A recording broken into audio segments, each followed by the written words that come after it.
I'm Bertram Souza, retired editorial page editor and Sunday columnist of the now defunct Youngstown Vindicator, bringing you this special Valentine's Day edition of my video podcast. I say special because my guest is someone who could easily have turned down my invitation. After all, I was strident in my opposition to Jim Tressel being appointed president of Youngstown State University. I argued that he was not an academic, but had higher education administrative experience. Nonetheless, the ever-popular former football coach of YSU and Ohio State, he led both teams to national championships, became president 8 years and 7 months ago with strong support from the university community and the Mahoning Valley community at large. Jim Tressel retired February 1, but he hasn't severed his ties with the university. What follows is an extensive conversation I had with Jim on a wide range of issues pertaining to YSU and higher education at large. This podcast will be streamed on Bertram D'Souza's Scribbler YouTube channel and Facebook page, WFMJ.com, and other digital platforms. Happy Valentine's Day, Jim. Hope you like the display behind me. That's my Valentine's card for us. I tell you, that's creative. You've always been creative. Okay. Thanks for taking the time to chat. It's strange calling you by your first name after I've referred to you as Mr. President for the past 8 years, but, you know, time moves on, I guess.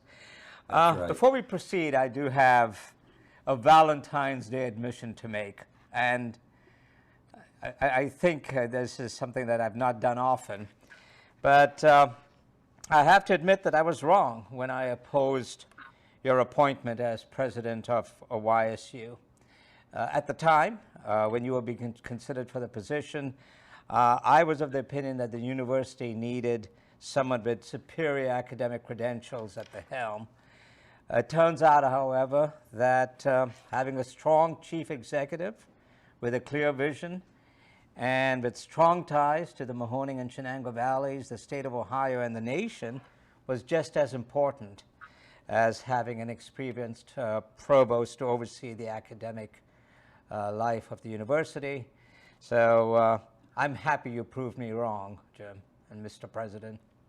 Well, you know, I'm not sure I proved you wrong. I think it's always good when we're going forward and making decisions to question our decisions. You know, is this the direction to go? Because you never know. Obviously, I needed to learn on the job. I was fortunate to have a couple years at the University of Akron, which was a very similar situation to ours. Right. You know, one of the things I tried to do was listen and learn, try to figure out what I didn't know, which was significant.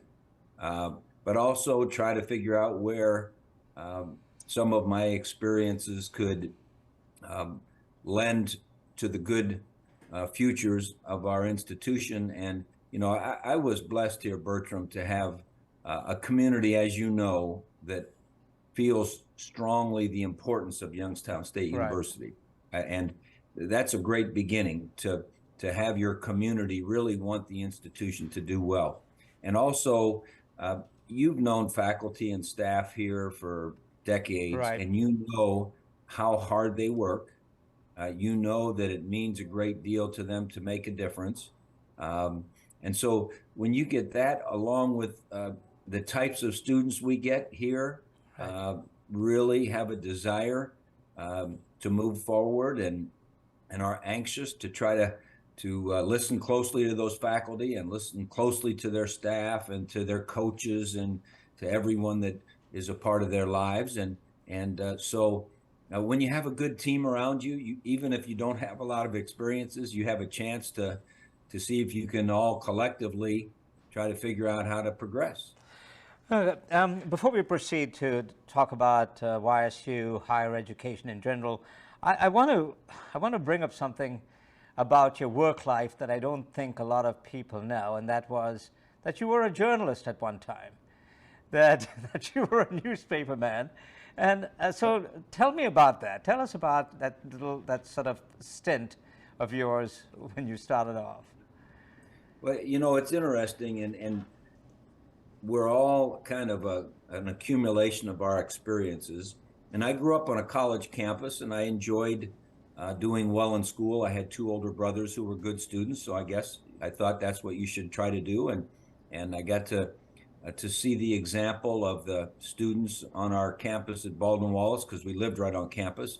Got to see the faculty, knew all the faculty, went to school there. Well, when I went to school at Baldwin Wallace, my thoughts were I wanted to be an education major. Mathematics was my strength. So I wanted to go teach math in high school and coach and live happily ever after. And then a friend of mine, who was the sports editor of our Baldwin Wallace Exponent, was the name of our paper, came to me and said, "Hey, I need someone who can write about some of the Baldwin Wallace sports." And I thought, well, gosh, I'm not the greatest writer. English probably wasn't my top subject, but he urged me to do that. And like anything, when you're given an opportunity, you try to learn how maybe you could do it okay. And so I really studied other journalists, especially in the sports realm. Right. And as time went on, I became the sports editor, and I had a column. Bertram, I know you had a column for a little bit, but I had a column, and it was called JT's Grapevine.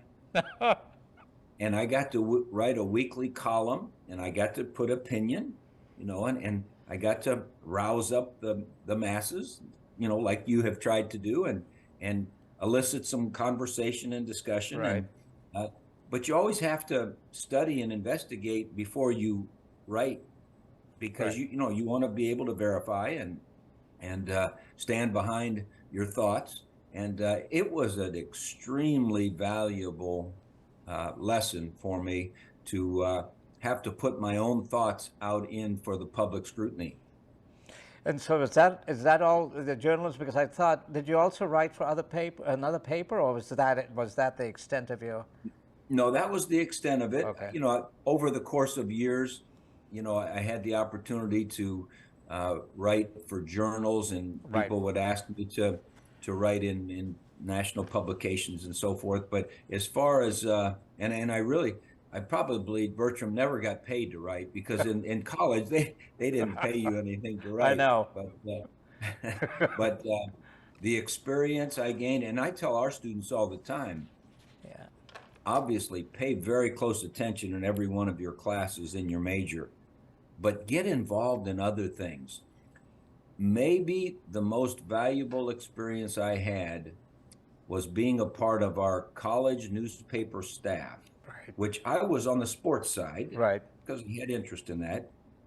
But I grew to appreciate the interest of the other people, the folks that were in charge of the arts, the folks that were in charge of the business section, the people that had to sell the advertising, the people that had to write the columns and so forth. And they were people that I probably wouldn't have normally hung out with, but I got to hang out with them, and I got to find out, these are great folks. Right. And it was a to this day, I think back to some of the people I worked with that left a mark. And I do believe that your experience as a journalist sort of related to how you dealt with journalists throughout your career, not only in sports, but even as, in administration, and even as president of YSU.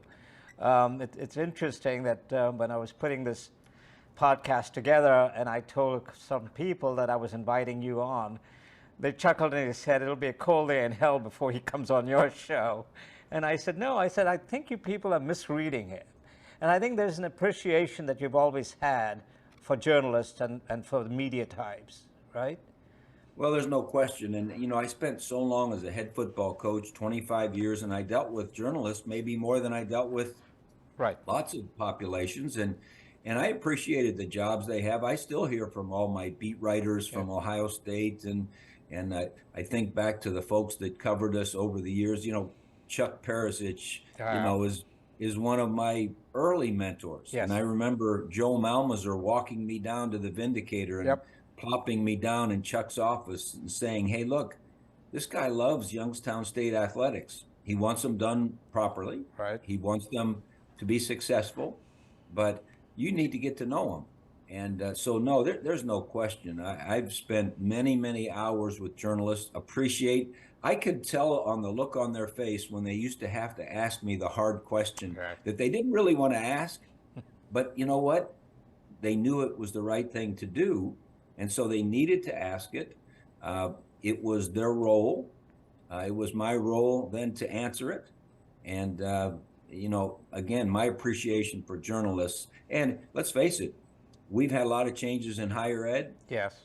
a lot of changes in sport, not any more changes than there have been in journalism. Right. Yeah.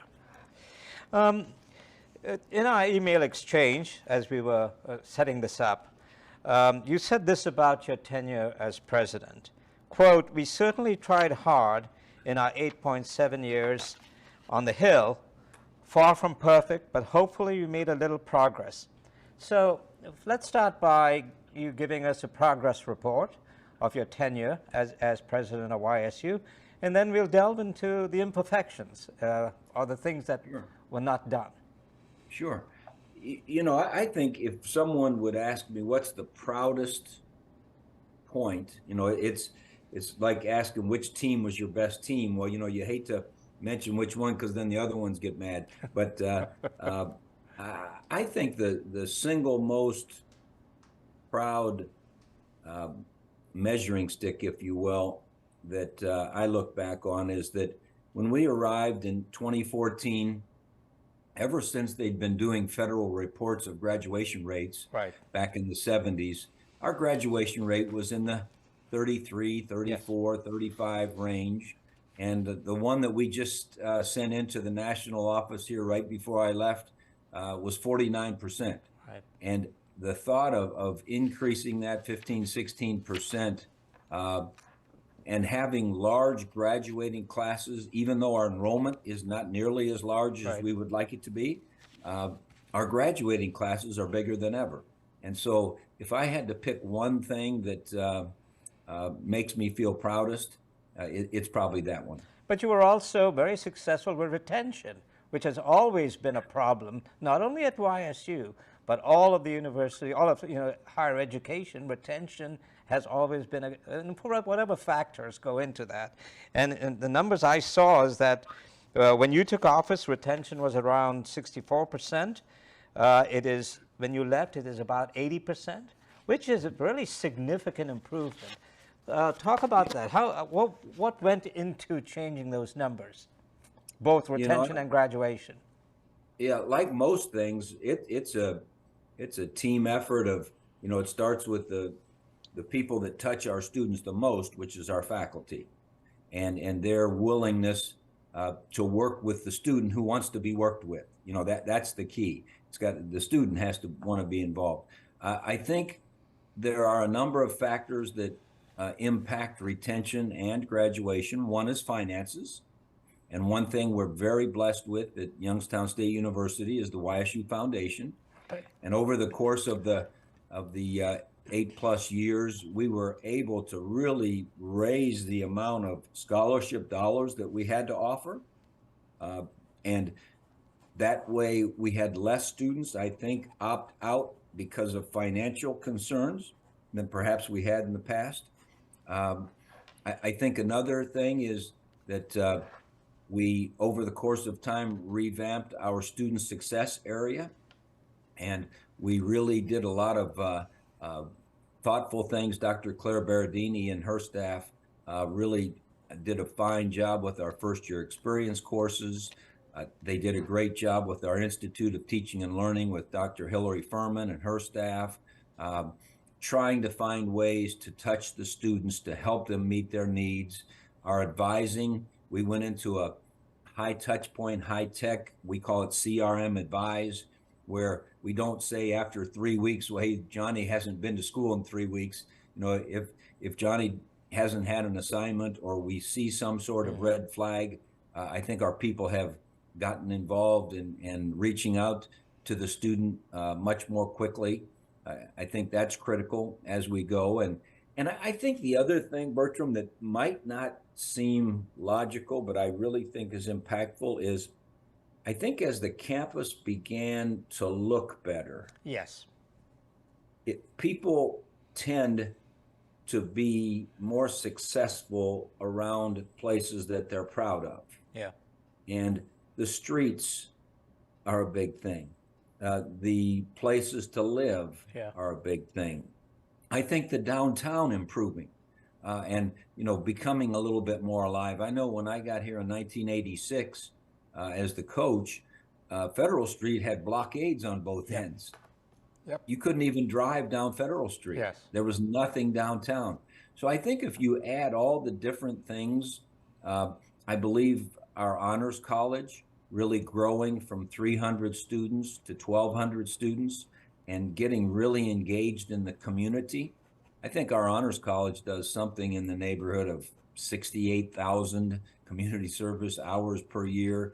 Our athletic department grew from 350 students to 500, and they do extraordinary community service activities.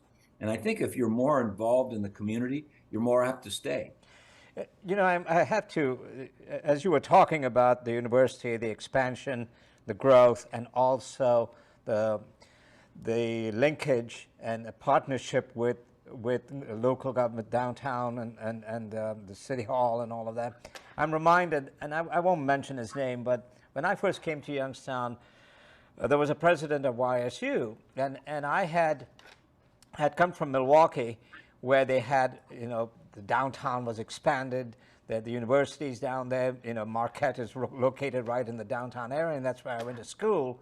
And so when I got here, I was interested in economic development, and I recalled doing an interview with this president at YSU, and I said, what I find is there's this demarcation line between the university and with the central business district, the area around the university.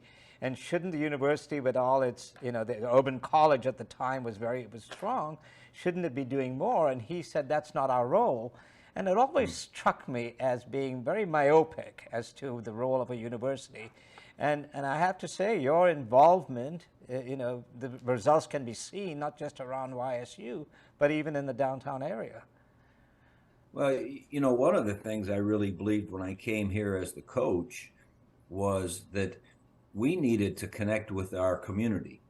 And I remember for 15 years, every Friday morning, I would drive around to the different radio stations and get on the air for 30 seconds and let them know that we wanted to be a part of them, and that maybe if we became, I guess, good enough, they could maybe come up and become a part of us and watch us and cheer for us. And to me, there's nothing more important than that connectivity. In fact, I'm often asked, Bertram, what's your greatest victory and all that kind of stuff. And I've always said that whenever I've seen the joy that our teams, and this was questions about coaching, right? The joy that I saw our community have when our teams were doing well and they felt connected, to me was a great victory. And then the same kind of thing happened at Ohio State, in that Ohio State had gone about 34 years, without winning a championship, and excuse me, and all of a sudden, we had really tried to grow closer to the Buckeye Nation, if you will, and then the joy that it brought them to feel like we were all connected, whether it was the fans or the marching band or the community, the businesses. Life is hard, and if you don't do it together, it's impossible. When you were I recall when you were at Ohio State, you used to have a golf outing where supporters came from around the country and even from overseas to participate, because I know I was there one weekend when you had the golf outing, and I was in a hotel, and it was jammed, and I asked the front desk person, I said, what's going on here? He says, oh, this is Coach's Day, weekend. And I started laughing, and I said, you mean Tressel? And he said, oh yeah, he's got this golf outing, and people from all over the country are coming in, flying in to participate, which struck me as, and you did the same thing as YSU, where you reached out to the community a great deal. No question. We couldn't do it without the community. we're here for the community. You know, I think back when we were a YMCA school, they needed some bookkeepers, and then they needed some engineers. Yep. And then all of a sudden we had this huge population, so we had the need for education. And then Governor Rhodes said he wanted a state school, you know, within 30 miles of every citizen.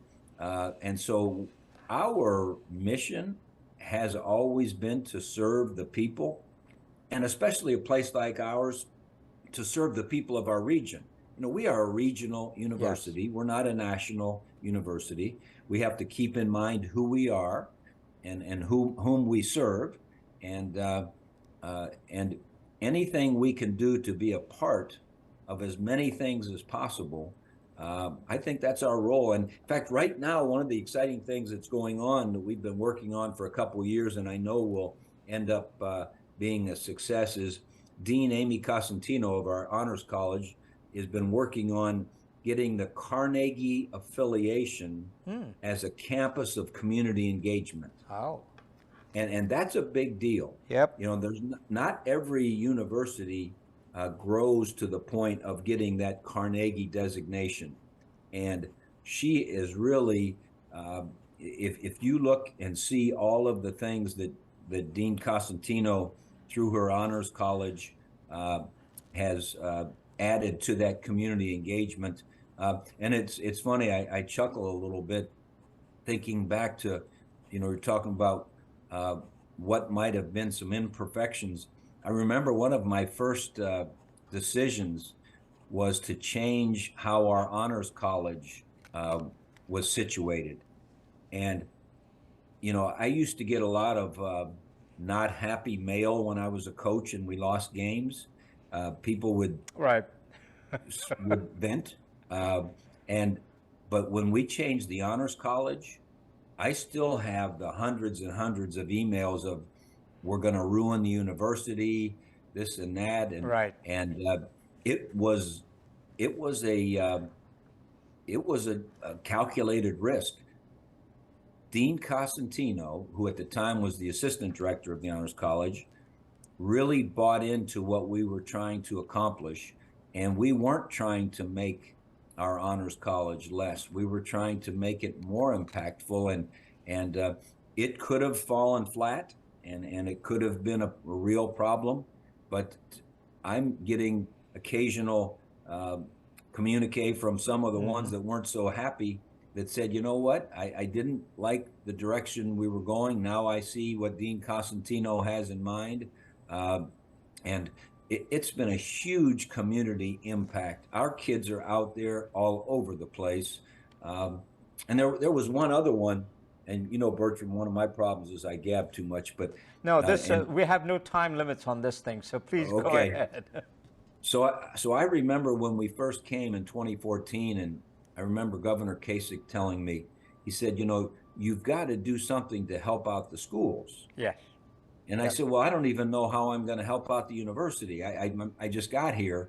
You know, I've got to stay focused on the mission. And he said, well, you've got to come up with something. And if you come up with an idea, I'll help you. Right. And so we came up with what we called Project Pass. And it was a reading program where we took our early childhood majors and put them one-on-one with a student from the Youngstown City Schools who were in second grade. And we all know that the data says that if you don't pass that third grade reading level, the future does not look bright in many, many ways. And so we wanted to really enhance that success in the third grade reading level.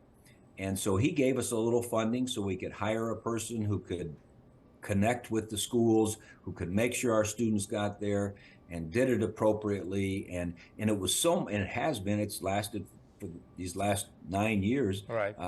It's been fun to watch the teachers tell us stories about their second graders saying, hey, when is my penguin coming? And the Second and Seventh Foundation out of Columbus gave us 21,000 books. And we've given out 21,000 books and maybe more. We sent a truck down to pick up all these books so that our students in the YCS could go home with books and have books to read at home. And so all of those kinds of things, I think, enhance our role in the region and make people proud. And being proud helps retention, helps graduation, helps philanthropy, helps Yes. all of those types of things. Governor Kasich was always a big fan of yours, not just from a personal level, he really liked you, but he was very concerned about the future of the Youngstown City School District and had long talks with me about what was going on, and used to tell me that the role of the university in helping a school district like Youngstown, one of the worst performing academically in the state, was essential. And used to talk about the role that you were playing and the role that YSU was playing. And I think he was very cognizant of the fact that there were huge challenges confronting Youngstown, the school district, the school system, and that the university needed to play a major role in this. So, And there's no question. And I think it clearly was coming from a pure heart. I yes. really think he felt that way. I'm not sure that we did as good a job communicating with all of the stakeholders as to Right. how we needed to go forward. Right. And I think that hurt us a little bit. And I remember when the discussions were happening and you know, there were, well, you don't know how this is politically, you know, if we bring in too many people, then there'll be all these people not agreeing and so forth. And I thought, well, I'd rather bring the people in the room and have us agree to disagree or whatever and go Yes. forward. But, you know, we still have a ways to go, Yep. as you know, in getting better opportunities for those young kids. And I do believe there has to be a community discussion about the Youngstown City School District, because in the end, it's the kids that are suffering. Forget about the adults, forget about the agendas, forget about all the other issues. And I think that's what Governor Kasich was concerned about.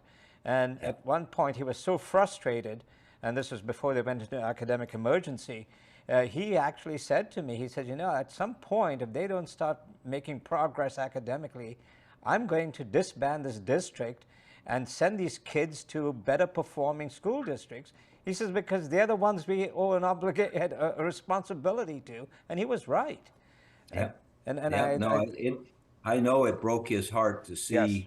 and not just in Youngstown, but in all the underperforming districts. And, you know, that's one, if someone asked me, what is something we need to square away in Ohio to be able to take advantage of all the great opportunities we have, or what do we need to square away in our country? It's interesting, when I talk to our international students, they all tell me that they said, oh, Mr. President, this is so easy. We had some of this stuff in 10th grade. And, you know, it just breaks my heart to think that the wealthiest country in the world does not have the most effective education for all. It is mind-boggling to me. And if there was anything that kind of excited me about leaving coaching and going into higher ed administration, it was to see if we could somehow be helpful from an educational standpoint. Enrollment is a key indicator of the stability of you know, universities and colleges. YSU's enrollment, as you have indicated, over the years has seen highs and lows. The latest full-time numbers show a decline, but this is true of most colleges and universities around the country. I mean, there has been a decline in enrollment. Could you talk about that and what needs to be done to boost the numbers? Well, you know, when people ask the president for a measuring stick, it's not like when they ask a coach, how many games did you win? But they ask a president, what's your enrollment? Yes. And I like to answer that question with, our enrollment's better than it's ever been. The quality and the outcomes are better than they've ever been. The numbers are not. I think there's a number of reasons for that. The obvious one is demographics. I think in the last 6 or 7 years, the demographics of Ohio, there's 12% less students graduating from high school. Yes. But here's the scary number. There's 33% less kids going to college. So not only is there less in the pipeline, there's less following through. So what does that tell you? Well, it tells you that they're taking advantage of some other opportunities, hopefully. Hopefully, they're not doing nothing. Um, and so it tells you that we've got a tremendous challenge. Uh, we have found that the solution, we can't solve the demographic problem today. I'm a believer in this whole repopulation discussion. If we don't repopulate the region, the numbers will keep going down and down and down because there won't be families here with high school graduates. Um, but we've tried to do a number of different things. Obviously, improve our retention, improve our graduation. We've tried to improve our online offerings. Young people today want different ways to take their courses. Our online graduate programs have really been successful for us. And we're finding out that our reach online can be a lot wider than our reach can be for attracting on-campus students. Just from a, doesn't matter where you live, you can go on our online programs.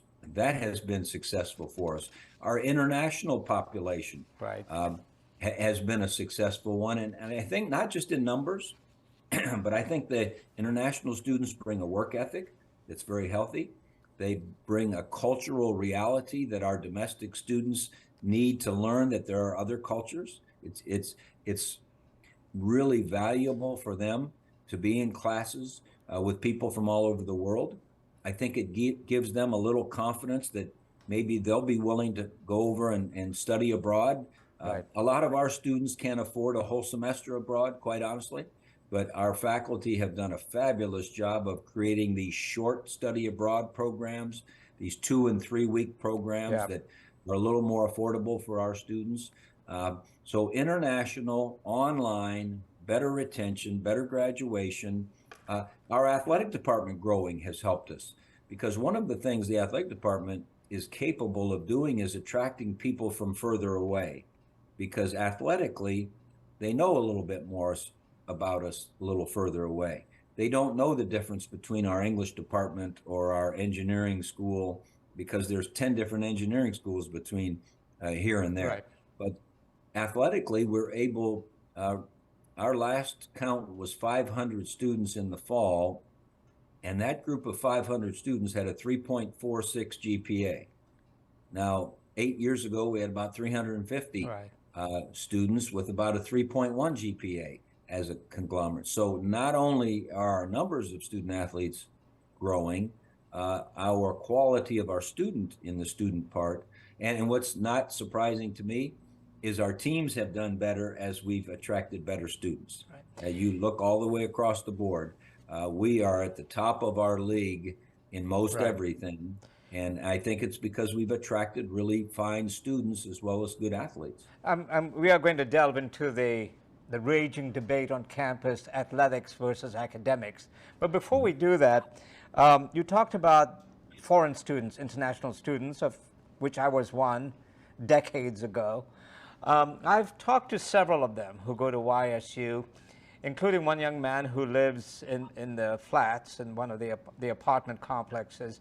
And one of his roommates is on the baseball team, and this kid's from India, and he was talking about how they get together. Of course, he doesn't drink, and of course his flatmates all do, but that's okay. But he talked about how I asked him why this is about the largest number, I believe, of international students in recent years YSU has had. And I asked him why, especially from India, Pakistan, from Nepal. And he said it's because of the relatively low cost for tuition. He said the environment on campus is really conducive, is really good for international students. They do a lot to help students out. And he said that by word of mouth, overseas, YSU, you know, like, so this kid is from the state of Gujarat in India, and so he has told all his relatives and friends and all of that he's at YSU in Youngstown, Ohio, and all of a sudden he says others are thinking about coming over as well, which is a really good thing for YSU. It really is, and you know, the word of mouth is the most genuine. And we could put all the marketing out we would like to put out, but if a student says that it's a good environment for them, he likes it. He's treated well. Right. His faculty give him attention. Um, One thing I think our people have done a nice job with is we haven't tried to grow too fast. Yeah. Some universities got so large with their international Yes. Yeah. populations that they couldn't provide the services Yeah. that a young person needs who's 3,000 miles, 8,000 miles from home, whatever. And so I think it's been helpful. Our affordability, without question, has been important. But I think it also goes back to the other conversation you had, is our community has been really good. Yeah. We have a number of community members that come every Friday to our international coffee. We have from 3 to 5 every Friday afternoon. You know, the international students aren't going home for the weekend. Yes, I So, know. right? So they need a little bit more to do late Friday afternoon rather than jump in the car and go to Ohio U to Yes. visit a friend or go back home or whatever. And so our community has really made our international students feel welcome. I think we can do even better with that. I think we need to let the community know that as companies like LG Chem coming in from Korea Yeah. with the Ultium plant, or Foxconn coming in from Yep. Taiwan, or people who are coming here uh, to be a part of these great opportunities we're having, we can be a little bit more of a cultural bridge to them because Yes. we do have Korean faculty, we do have Indian faculty, we do have Taiwanese faculty, um, and so it has been it's so much more valuable than our students even know that they're having this interaction, and that population has to continue to thrive, continue to grow, but not grow too fast. And it's sort of interesting when I was talking to this young man. He was telling me his flatmates, whenever he wants a ride to go somewhere, they're always willing to drive him because he doesn't have a car. And then I noticed there was an ad that talked about if you have an old bicycle or a bicycle that you're not using, donate it because these kids on campus, these foreign students, international students, can use those, which is also a great idea. But he pointed out to me, he said there are so many, and as a football coach and then somebody who's been immersed in athletics, you'll know this. He said there are so many Indian and Pakistani students especially that they're having a cricket tournament on February 21st at Steinbach Stadium, where they're going to set up teams and have these cricket matches. And I was going to pass it along to Dana Balish at 21 to say this would be something interesting to cover. But he says, yeah, they are, they're very accommodating as far as the international students go. So. Yeah, well, there's no question, and we've been blessed to, to have our international population, and they bring something to us that, that our students wouldn't typically have, and I think it will continue to be solid and be strong. The neat thing is too is they work on campus because a lot of the rules are such that they can't work on off campus, and so our large population of international students that work on the various student jobs has been really positive for them, positive for us, and so interestingly enough, in our athletic department, we have a number of international students in variety of sports, and that adds a little something to us. So again, the discussion here was enrollment and how can we, stem the tide of going in the wrong direction. International, online, student athletes, keep the good ones. And then we have to keep growing a little bit. We have to get out, do better toward Pittsburgh, do better toward Cleveland, do better toward Akron, Canton. Now, the competition's tough. I mean, everyone's got the same problem. There aren't enough students. And then the other thing is I just saw on the news yesterday that Tom Golisano, I think his name is, has created this business degree that doesn't include your gen ed. So he's got the Golisano Institute he's created, and he's funding because Paychex is worth $44 billion or whatever. And so it's a 2-year program and you get 130% more business courses than you get in a normal business curriculum. His theory is you don't need to take those general education requirements to be ready for business. I'm not sure I agree with that one, but we could have that debate, Sure. on both sides of the discussion. But it's quicker courses. I think it's 8 or 9 week courses. It's less expensive. It's focused on business. So my point is, we're going to have competition from every which way. Companies are going to create their own training programs. There's that ongoing discussion out there. Well, is 4-year college really that important?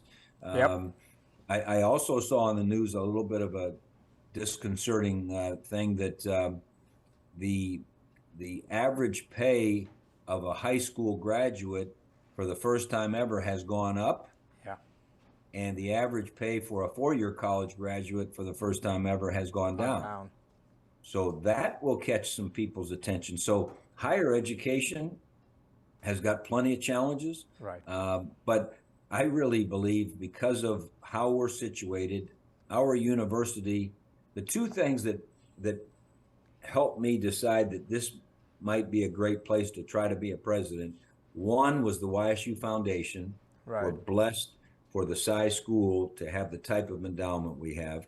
And two is the administrations over the last 25 years have really done a nice job of not getting ourselves in debt. So many universities have piled up debt, which means you have to pay a lot of debt service. YSU did not do that. YSU was very risk averse, if you will. And those two things told me that if we really work hard and we work together, even though it's going to be hard, we've got those two things going for us, and we still do. And the place looks different and feels different, and the downtown's different. So I think our trajectory is in the right direction, but it's going to be hard. There is this debate, this ongoing debate on campus about athletics versus academics. There are faculty members who've talked to me, and we've done some podcasts about this, who suggest that the money that goes from the general fund to the athletic department would be better spent hiring more professors, hiring more faculty, expanding academic programs. Given your experiences as a winning head football coach at both YSU and Ohio State, and also your transition to the administrative side, I had an expectation, and this was a personal one, that perhaps this debate would get a lot more attention, and because of you, being in the midst of it. But it doesn't seem to have done that, and there's still some disgruntled faculty members out there who still believe that the priorities need to be reassessed. Talk about that. Where do you come down on this debate? Well, I've always been a huge believer in intercollegiate athletics because of the lessons it teaches, the values that the students gain from it, but just as much what it brings to the community. Athletics has an unusual opportunity to bring the community together, to create the spirit, the excitement, all of those types of things, attention to the university that they wouldn't normally get. We used to always tell our people, you can bring the most excitement and you can bring the most negative. And so you better make sure we don't do the negative. But here's the way I look at athletics, especially here. I think we do it in the right doses. I look around the state, and there's 14 public universities. Ohio State and Cincinnati clearly are in a different financial situation. Ohio State pays for their athletics and then some, so that's not a discussion. Cincinnati, I think, is a little bit of a debate because they spend a lot of money on athletics. They probably spend $30 or $40 million, even though from the center, even though they're in a little larger level than we are. But I think it probably creates a little bit of a strain and a little bit of that debate. I think the rest of them, the Ohio U's and the Bowling Greens and the Toledos and the Miamis and the Akrons and the Kents, I would not be in favor of having an athletic department like theirs. I think when you start talking about spending $30 million and only bringing in 3 or 4 Yeah. million. Uh, I just don't think, no matter how much you like athletics, I'm not sure that that works.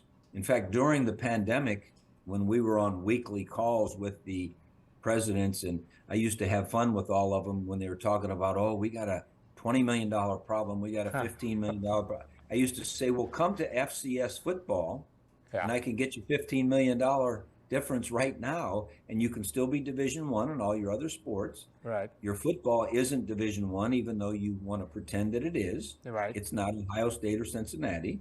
Um, and so I just am a believer that we are right in the middle of funding in the Horizon League and the Missouri Valley, or maybe even a little bit under the middle. I think the 500 students that it brings, everyone has the misconception that they're all on scholarships, which they're not. Yeah. We have about 150 scholarships worth of people out of the 500. So that other 350 students wouldn't be here. It's funny, we worked hard to try to recruit in Columbus for students. Mm-hmm. And it was just tough duty. There's a lot of colleges between here and Columbus. Offer someone a quarter of a scholarship to play soccer, and all of a sudden we become attractive when we weren't attractive to the students before. There's something about giving them something else that excites them. We all have our courses, we all have our majors and so forth, but what else is it that I can offer someone that will want them to be at our school? Intercollegiate athletics, marching band is one of those things. And so I really think our people, Ron Strollo and his group, really run it it's with smoke and mirrors, them putting together a Division I athletic program with how much we spend. I like to use the round numbers, and it's probably oversimplified, but so let's say that it's $15 million to run our athletic department. Okay. Well, 5 million of that 15 million is for scholarships, and we're just paying ourselves. Right. So we're giving money back to ourselves. Okay. And attracting 350 more students, with those combinations of quarters of scholarships and so forth. So to me, that $5 million is well invested. Whenever I talk to any of my colleges and their budgets, they never factor in their scholarship dollars. Engineering doesn't say in my budget is my scholarship dollars from the foundation, right? So to me, that 5 million is a non-discussion. Right. Well, the athletic department has outside revenue of about 5 million. Right. Okay. So to me, there's 5 more million out of that 15 that is offset. In essence, I think the athletic department spends about $5 million from the center, which is it worth that? Well, we do it with a student center. We do it with student activities. We do it with academic advising. We need to provide other things for our students other than sitting in their class, dormitories, you name it. So I think our people, and I will go to my grave saying, I think YSU's doing it in the right doses. Do I think everyone is? No. In fact, when the University of Akron was in the middle of all their stuff going on here 4 or 5 years ago, and their faculty union came out and said, you know what? The University of Akron should take note of Youngstown State in athletics. They're doing it the right way. Because I think we do have it at the right level, and you'd have to really not be paying attention to see how much excitement it brings the community. The last 2 basketball games in Bigley Center, you couldn't get a seat. I'm hoping this week when we play Milwaukee, your old school there, and your Marquette, but your next door neighbor, are both tied for first place. We're going to get 5,000 people or 4,000 people, and we can't do things that bring that kind of fun, wholesome excitement, pride in our community outside of the athletic realm. As hard as we try to market all of the wonderful things we do in the laboratories and in the classroom, and even with our Project Pass reading and so forth, you don't get quite the amount of interest and excitement as you do with your athletic program. So I'm a believer. And the other thing I guess I'll pitch out there to you, Bertram, is having been a president now for over 8 years, listening to business and industry more than I did when I was a coach, one of the things I hear business and industry, organizations of all kinds, I'm sure in the journalism world as well, is they want young people coming in with really a good work ethic. Right. And one thing I'll promise you is those 500 student athletes are going to go wherever they go next, and it's not going to be in professional athletics. They're going to go wherever they go with excellent academic credentials and that work ethic that so many people seem to be starving for. And so you'd have a hard time talking me out of thinking that athletics aren't important. But there is a reality, and I'll tell you this, given the challenges and the pressures on higher education today, especially from state legislators, where I saw where there is a legislator in Ohio who's actually talking about getting rid of tenure for faculty. There's talk about increasing funding for two-year institutions, community colleges, as opposed to 4 years. They talk about, do you need a general education degree? Why do we need to learn about Shakespeare? If you want, you can go online and learn about it. But all of this, the whole discussion reminds me, in 1990, you talked about the need for college athletic departments to reassess spending and to actually look to cutting costs. And you said this about the message university presidents were conveying to athletic directors, coaches, etc. And you said this, quote, "Either you make a decision or we will. The postscript of what they are saying is, you won't like our decision." And that talking about athletic directors having to face reality and also face pressures from university presidents. So given that, is there a way for an institution like Youngstown State, for example, to reassess, or is it time for a campus-wide discussion and reassessment of spending? Yeah, that's something we started 3 or 4 years ago, was to have a campus-wide assessment of we knew where the world was going. By the numbers of kids in kindergarten what it's going to be like 12 years from now, right? So it's not like this has been a secret. And assessment of all things is a part of it. One of the real assessments that took place is the fact that we found well over 1,000 of our lecture courses had less than 15 people in them. Yeah. And I like to use the example of the airlines. All of us have been on airlines recently, and there's never an empty seat. Right. And 20 years ago, we were on airlines, and sometimes there was half the planes were empty. Well, they realized they can't make it with empty flights. And so the assessment that we've been working hard on, and our faculty has joined in, our department chairs and everyone else, is how can we make sure we're offering the right amount of courses that can have full classrooms and not, I think we've said that a lecture course that has 23 students breaks even. So it doesn't lose really. And so how can we get section efficiency? How can we get numbers of classes? How can we make sure that we can maximize the utilization of our personnel? And so whether it be in the academic sector or the athletic sector, that's why our athletics budgets haven't grown at the rate that many others have. So many of the arms races and so forth in major college athletics have been because of the bravado that they don't want to be outdone by the next one. Mm-hmm. And some people have gone into debt to try to do that. Fortunately, with our community, you look at the Constantini Center that put up the east side of the press box for our sports media and so forth. That was all private funding. You look at you mentioned having a cricket tournament and so forth. Right. We've gone from 7 club sports to 23 club sports. We needed more fields. Well, fortunately, Cafaro Field over there next to the flats was a private donation, and on and on and on.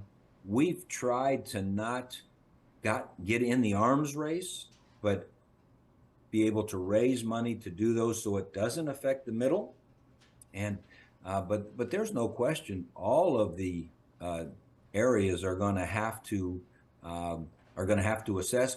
But I think when you talk about athletics, and I remember having this discussion early on in my presidency in one of my town hall meetings or whatever, is, you have to decide who you want to be aligned with. And so you could do one of four things in athletics. You could say, you know what, I want to be aligned with Ohio State, so I'm going to start spending $200 million. Right. Well, that's not happening. Okay. Or you could drop everything, and you could say, I'm going to be aligned with the community colleges who don't have sports. Right. Well, that's not an alignment our faculty would certainly want, or our community or anyone else, is to not have those opportunities and be looked upon as a community college, because we are a comprehensive four-year college. Yeah. Comprehensive. We do a comprehensive offering. Or you could decide to stay where we are, which is FCS football, which I happen to think is the right place to be. Or you could go to Division II. Well, in Division II, if you really slice and dice, you'll end up spending maybe $1 million or $2 million less. Mm-hmm. And so that's not going to solve the world. Or you could go to Division III.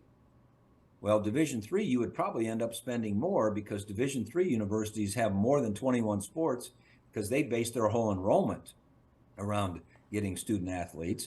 And so you would probably spend more in Division III than you spend in FCS. And so those are your four choices: none, a lot less, a little less, way more.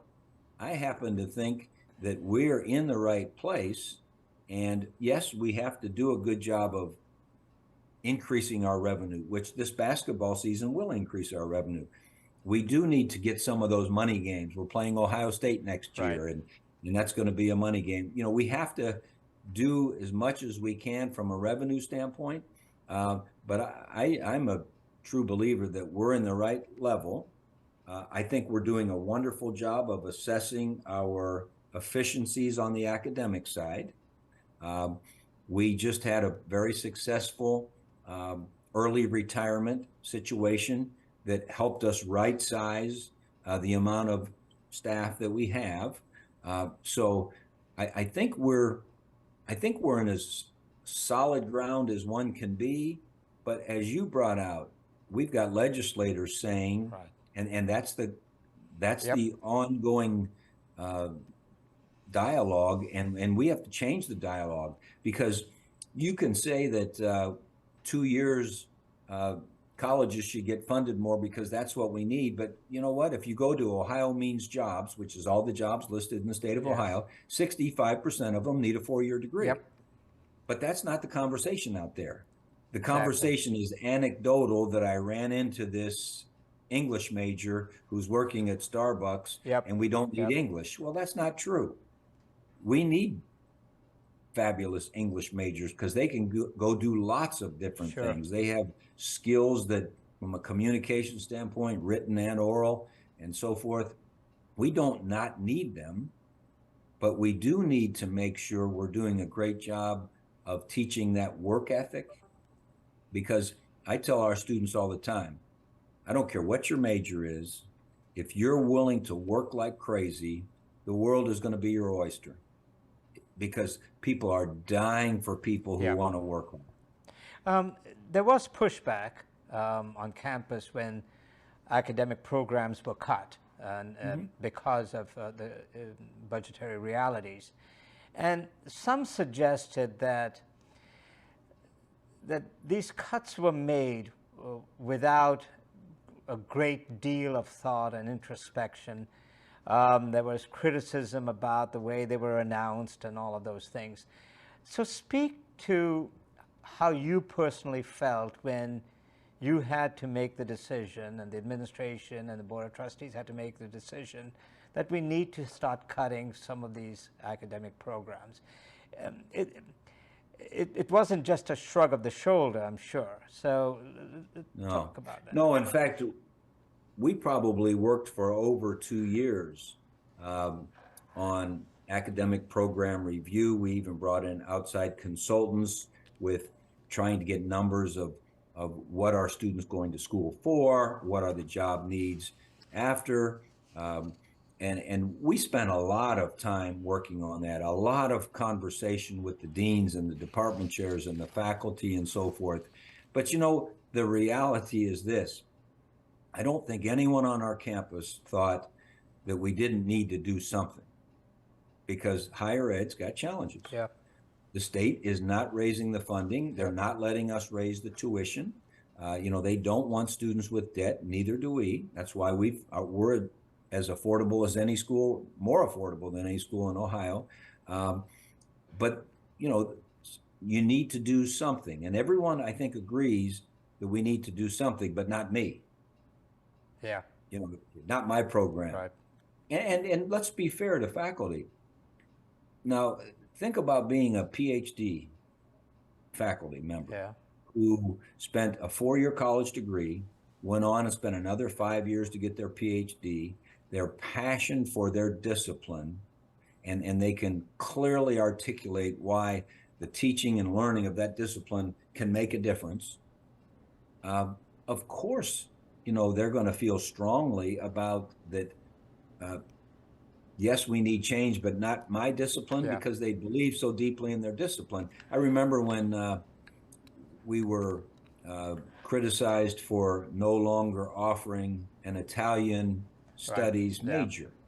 Okay, well, there's 2 schools in Ohio that are public schools that offer an Italian studies major, Youngstown State and Ohio State.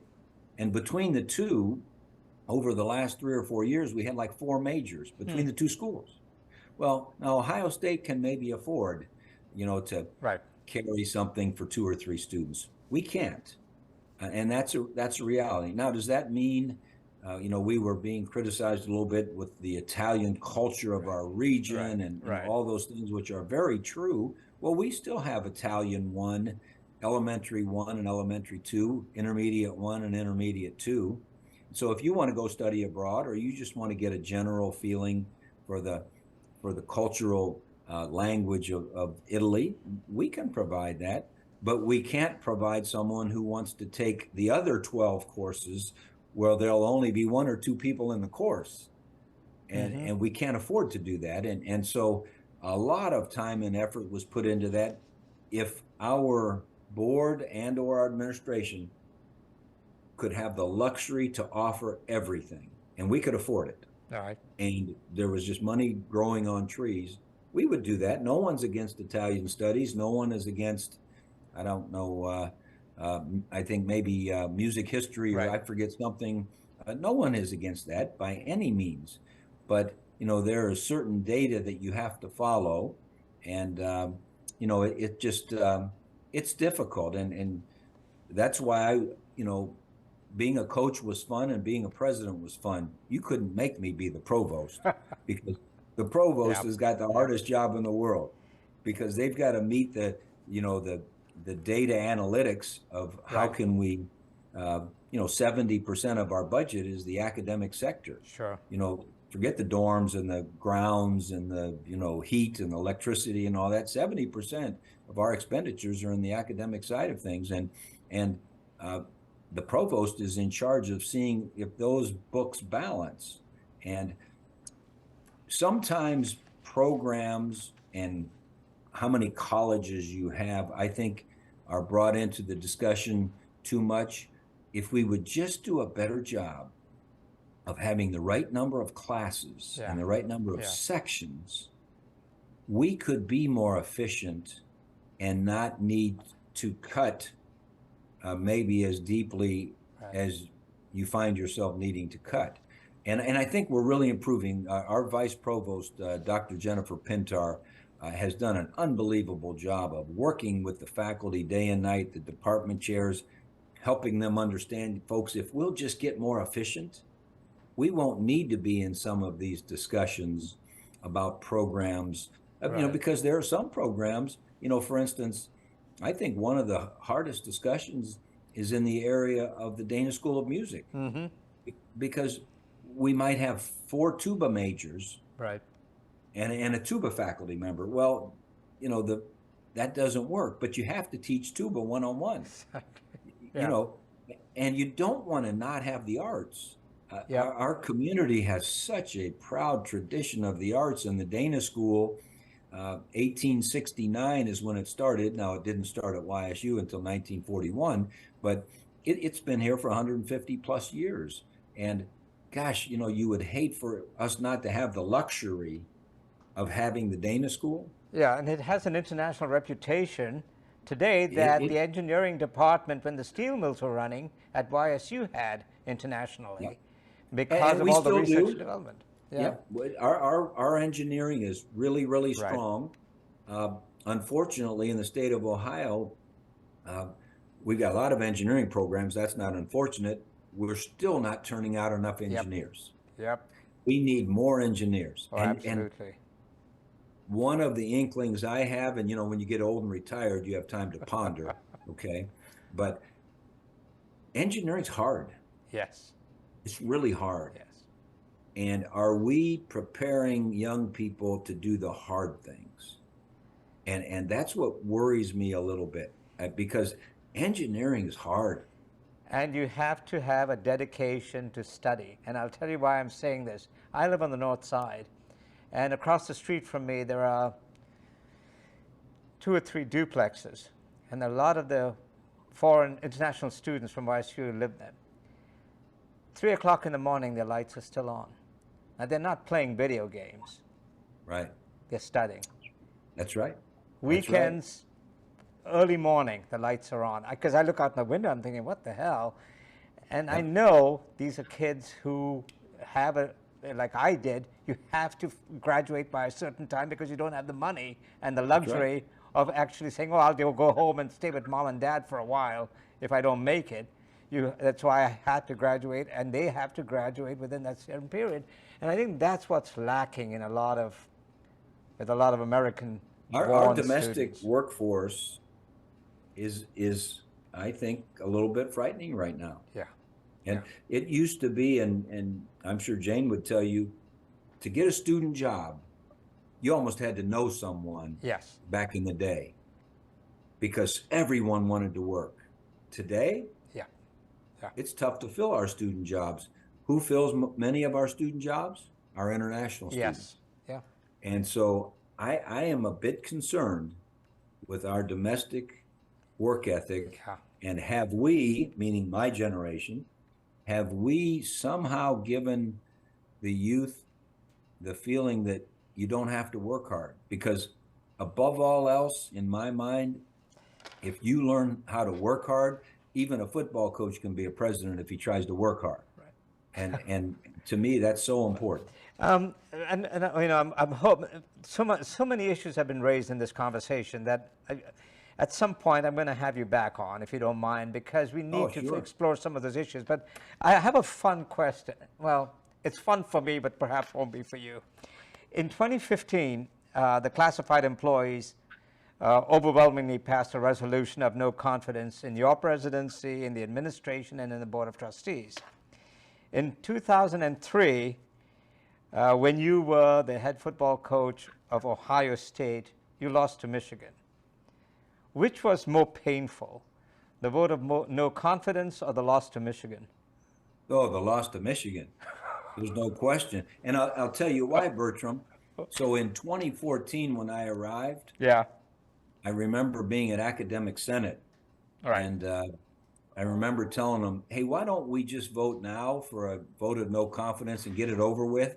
Because you're probably not going to like some of the things I do, and I'm going to be learning on the job, and I'm sure I'm not going to be perfect. So let's just get it over with, because you know what? I've had votes of no confidence before, and I've just worked harder. Okay. And the loss to Michigan, what does that do? What does that do to a head football coach at Ohio State? Well, Earl Bruce used to always say that if you're the head football coach at Ohio State and you beat Michigan, you can walk down High Street. If you lose to Michigan, you got to go to back alleys. and so Believe me, it's no fun. Well, I just think about my friend Brian Day, who's over there right now, and I think he's lost 5 games Yeah. in like three years or something, or Right. 4 years, whatever he's been there. But two of them happen to be to Michigan, Yes. and you'd think he hasn't won a game. And so, no, that's one thing you don't want to do is you don't want to lose to Michigan if you're the Ohio State coach. Just a couple of questions left. Your successor is Dr. Helen Lafferty, who has taken a year-long sabbatical as an administrator at Villanova. What can you tell us about her? And you know, she's taking, she had some very, very kind words to say about you and the shoes she has to fill. So give us a little perspective about her. Well, Dr. Lafferty has spent the last 2.5 years on our board of trustees as a global trustee, meaning she was not appointed by the governor, but she was selected by our board to serve as a non-voting member just to bring expertise. The other global trustee is a gentleman named Eric Spiegel. Yes. Eric was the CEO of Siemens North American, right. and Youngstown native. And so she has spent the last 2.5 years really engaged in what we're doing. So it's not like she's coming in and going to have to figure out where the paper clips are or anything like that. The second thing I would say to you about her is that in her mind, if it weren't for Youngstown State University, she's not sure what her life would have been. Right. No one in her family ever went to college. She graduated from the university and then went on and got her PhD at Pitt. And she and Jim moved to Philadelphia, and she started as an adjunct professor at Villanova and then a assistant professor, and worked her way up to vice president. But you know, after 40 years there or whatever, her passion to come back and serve the university that made the difference for her is really palpable. I mean, she just wants to do anything she can do. Our board of trustees felt that probably the most sound thing to do as I was moving out of the presidency was to have a little bit of a gap and let them do a thorough search. It's going to be important. Yes. You know, when I came, it was kind of a nightmare. The guy that had been here left after 7 months, and you know, the confidence level of the community and the university was a little bit shaken. And the one thing I could bring is at least they knew who I was, and that they knew I loved the place, and we had just been jilted or whatever you want to call it. And so, but in this particular case, I think they really want to do a thoughtful job, knowing it's challenging times. And Dr. Lafferty will come in, and she's really, you know, she's petite, but she is stern. And you can't trick her because she's been in higher ed. You could trick me because how would I know? I hadn't been in higher ed.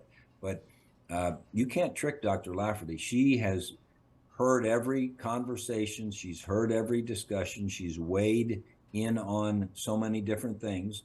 And she's so excited to be here. And one telling thing about Dr. Lafferty is that the Villanova president and board of trustees said, you can have her as long as you need her, but we want her back. I heard that, yeah.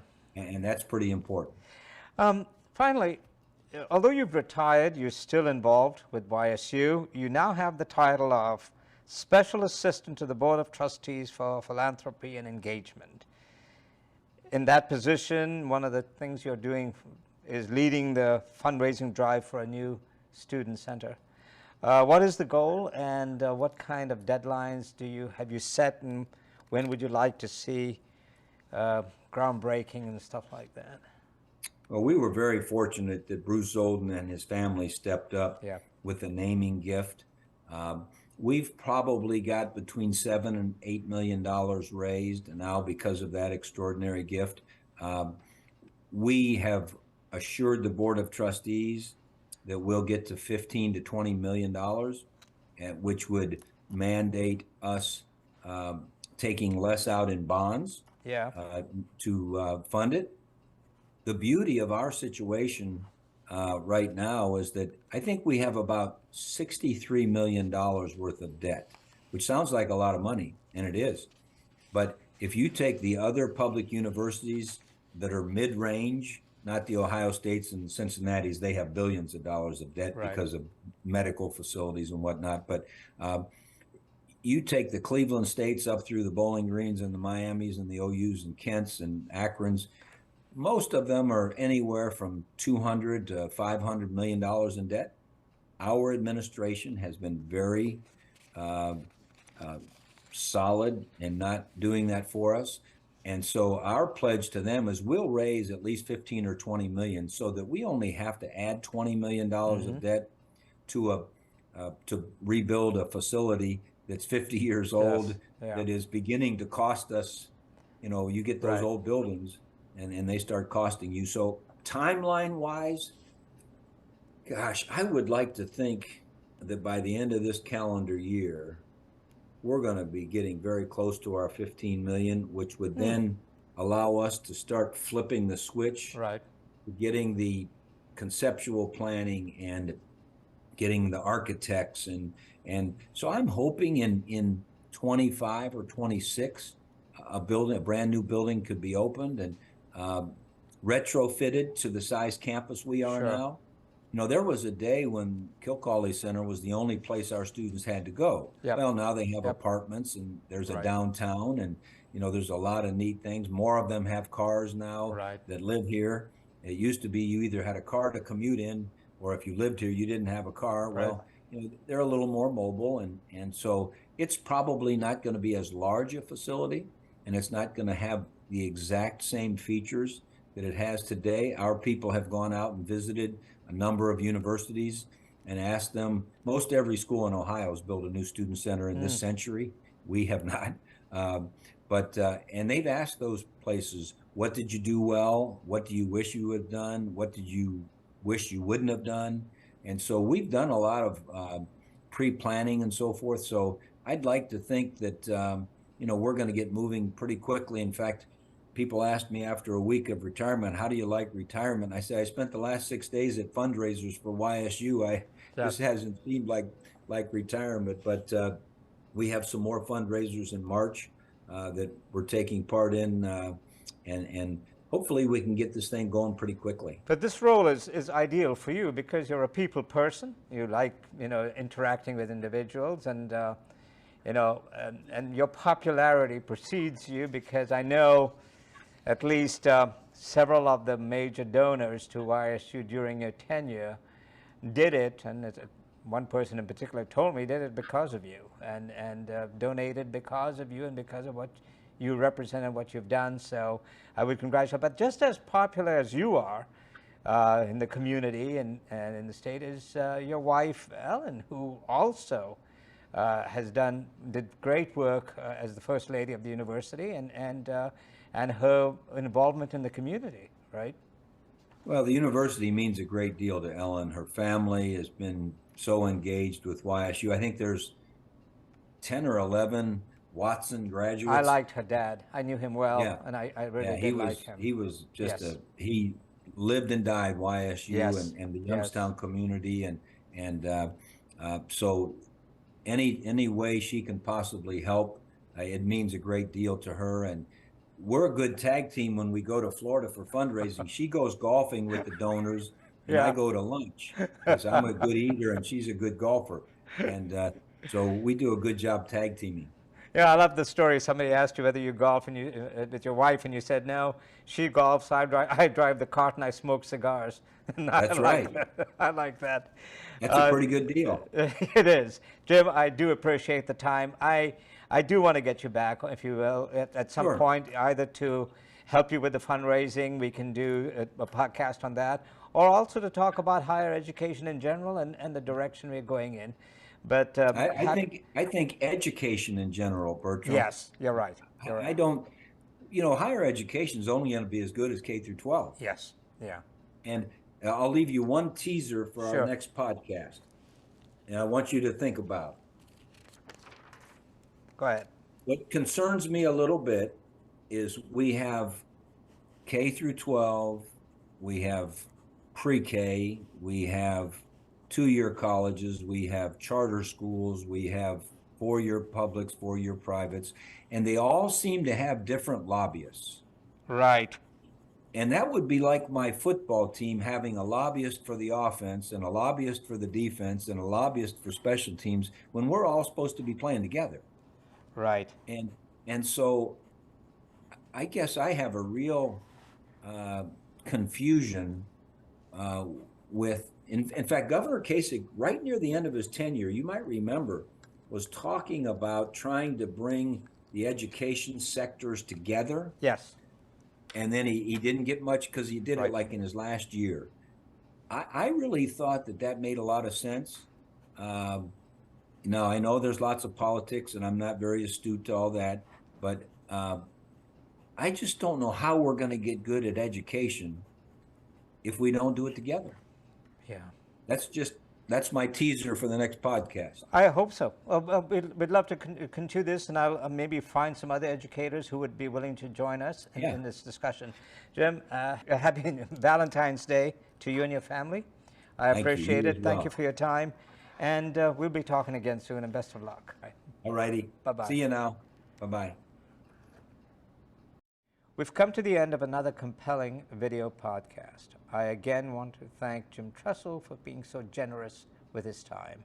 I'm sure we'll be seeing him again. I also want to convey my sincere appreciation to Andy Kunkel, who single-handedly produced this podcast. Andy, who is on the staff of Triad Production Group, a division of 21 WFMJ, was the cameraman, the sound man, and the technical director. That's impressive. Be sure and post your comments, thoughts, and reactions on the Scribbler YouTube channel and Facebook page and other digital platforms tied to this podcast. I'm Bertram Souza, author of the book No Holds Barred, which contains about 300 of the 1,600 columns I wrote during my 40 years with the Youngstown Vindicator.